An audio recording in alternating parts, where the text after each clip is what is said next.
Assalamualaikum warahmatullahi wabarakatuh. Perkenalkan, nama saya Rahma Dewi Intasari dengan NIM 45223055. Nah, kali ini saya akan membahas tentang materi komunikasi nonverbal. Apakah teman-teman semua tahu apa itu komunikasi nonverbal? Nah, komunikasi nonverbal adalah cara kita berkomunikasi tanpa menggunakan kata-kata. Ini mencakup ekspresi wajah, bahasa tubuh, kontak mata, dan nada suara.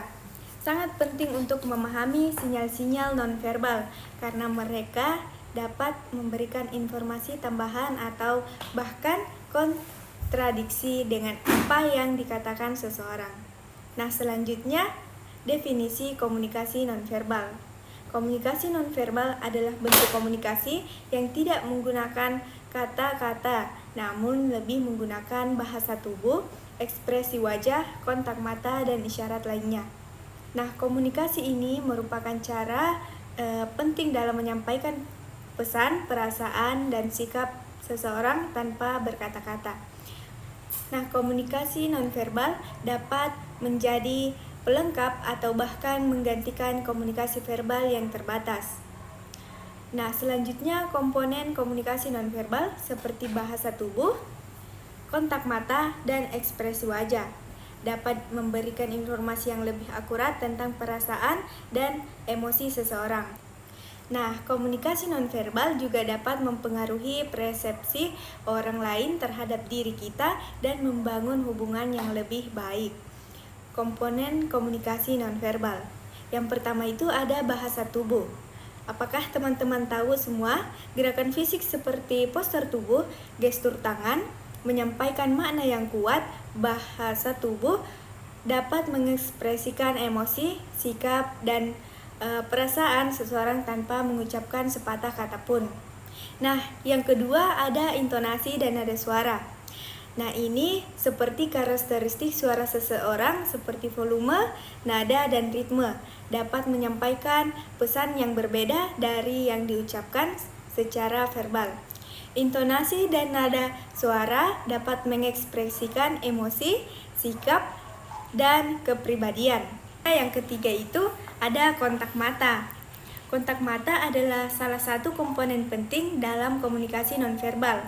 Mempertahankan kontak mata dapat menunjukkan minat, keterlibatan, dan kepercayaan dalam sebuah interaksi.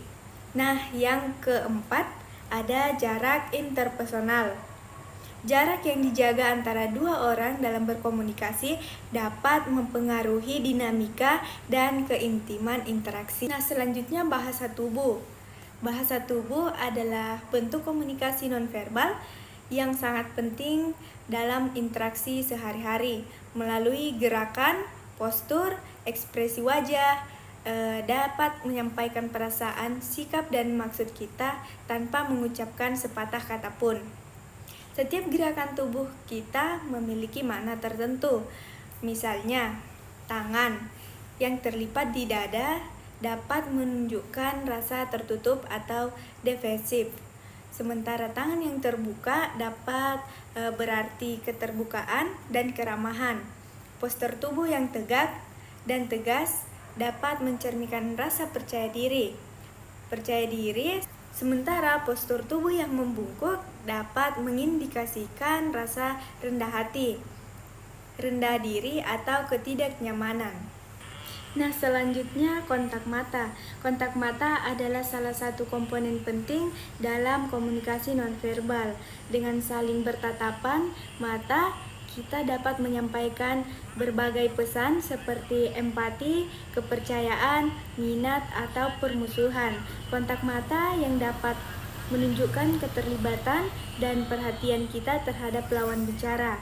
Mempertahankan kontak mata yang sesuai dapat menjadi tantangan, terutama dalam budaya yang berbeda. Namun, dengan memenuhi pentingnya kontak mata dan berlatih untuk membangun kebiasaan yang baik, kita dapat meningkatkan efektivitas yang baik komunikasi nonverbal kita. Nah, selanjutnya ada ekspresi wajah. Ekspresi wajah positif, ekspresi wajah ceria, dan bersahabat menyampaikan perasaan positif dan keterbukaan. Senyum yang tulus dapat membangun kesan yang baik, menimbulkan perasaan nyaman, dan mendorong orang lain untuk merespons dengan lebih ramah. Selanjutnya ada ekspresi wajah netral. Nah, wajah netral yang tenang dan dapat menunjukkan konsentrasi, keseriusan, dan sikap menjaga jarak. Kemudian tidak selalu negatif. Meskipun tidak selalu negatif, ekspresi wajah yang kurang ekspresif dapat membuat orang lain merasa tidak nyaman atau kurang dihargai. Selanjutnya, ekspresi wajah negatif. Nah, ekspresi wajah yang menampilkan emosi negatif seperti kemarahan, kejengkelan, atau kekecewaan dapat menyampaikan pesan yang tidak menyenangkan. Ekspresi wajah yang kurang terkontrol dapat menghambat komunikasi yang efektif dan membuat orang lain merasa terancam. Selanjutnya, nada suara. Intonasi dan nada suara, kita tidak hanya menyampaikan apa yang kita katakan, tetapi juga bagaimana kita mengatakannya. Intonasi, volume, dan kecepatan berbicara mengirimkan pesan nonverbal yang dapat memperkuat atau bahkan bertentangan dengan kata-kata. Nah, selanjutnya ada nada dan emosi. Nada suara kita juga dapat mengungkapkan emosi yang kita rasakan. Suara yang lembut dan tenang mungkin mencerminkan ketenangan. Sementara nada suara yang tegas dan bersemangat dapat mengidentifikasikan antusiasme. Menyadari bagaimana nada suara dapat mempengaruhi persepsi orang lain terhadap kita. Sangat penting dalam komunikasi efektif. Selanjutnya, mendengar dengan seksama. Nah, menjadi pendengar yang aktif juga melibatkan pemahaman terhadap nada suara orang lain dengan memperhatikan perubahan dalam intonasi, volume, dan kecepatan bicara. Kita dapat lebih baik memahami emosi dan maksud yang sedang disampaikan. Mendengarkan dengan seksama dapat memperdalam hubungan dan meningkatkan komunikasi efektif jarak interpersonal. Nah, selanjutnya jarak interpersonal. Jarak interpersonal mengacu pada jarak fisik yang kita pertahankan dalam interaksi dengan orang lain. Jarak ini mencerminkan seberapa nyaman kita dengan orang tersebut dan tingkat keintiman hubungan kita. Nah, jarak kita ini dapat mempengaruhi komunikasi nonverbal kita, termasuk kontak mata, postur tubuh, dan gerak-gerik. Nah, terdapat 4 zona jarak interpersonal yang umum. Nah, yang pertama zona intim yaitu 45 cm. Yang kedua zona pribadi 45 sampai 120 cm. Nah, yang ketiga sosial. Zona sosial ini jaraknya 120 sampai 360 cm. Dan yang keempat zona publik yaitu lebih dari 360 cm.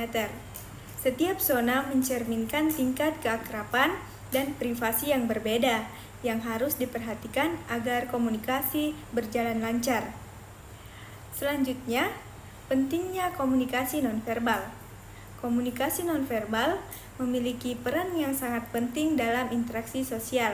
Bahasa tubuh, ekspresi mata, ekspresi wajah, dan nada suara dapat memberikan informasi yang lebih kaya dan akurat. Daripada hanya mengandalkan kata-kata saja, komunikasi nonverbal dapat membantu memperjelas maksud, membangun kepercayaan, meningkatkan pemahaman antara individu. Selain itu, komunikasi nonverbal juga dapat membantu dalam situasi-situasi yang rumit atau sensitif, di mana kata-kata mungkin kita mencukupi. Hal ini sangat berguna dalam negosiasi, presentasi, atau menyampaikan informasi yang kompleks. Dengan menguasai komunikasi nonverbal, seseorang dapat menjadi komunikator yang lebih efektif dan meningkatkan hubungan interpersonal yang lebih baik. Nah, adapun kesimpulan dari materi komunikasi nonverbal ini yaitu merupakan elemen penting dalam interaksi manusia. Kemampuan untuk memahami dan menggunakan bahasa tubuh, kontak mata, ekspresi wajah, dan isyarat lainnya dapat meningkatkan efektivitas komunikasi dan membangun hubungan yang lebih kuat dalam kehidupan sehari-hari. Aplikasi komunikasi non-verbal dapat diterapkan di berbagai konteks seperti verbal dalam dunia kerja, interaksi sosial, dan dalam hubungan pribadi.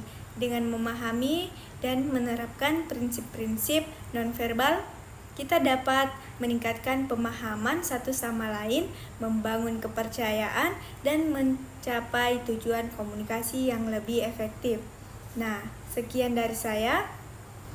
Nah, mungkin itu saja yang dapat saya paparkan dari materi komunikasi nonverbal.